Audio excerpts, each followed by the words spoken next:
আসসালামু আলাইকুম। এসেছিলাম রংপুর হারারপাস মায়াবাজারে। এই মায়াবাজারে একটি ব্রিজ হুমকির মুখে পড়ে আছে, তাই এসে দেখলাম চাচাকে। তো চাচা, এর বিষয়ে আপনি কিছু বলেন তো।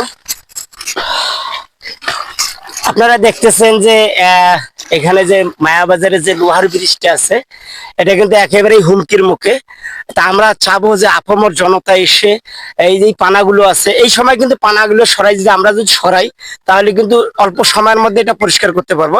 কারণ যেহেতু পানি বিপদসীমার উপরে, তো এই সময় যে আমরা পানাগুলো সবাই মিলে হাত বাটাই এখানে, তাহলে কিন্তু সময় লাগবে না।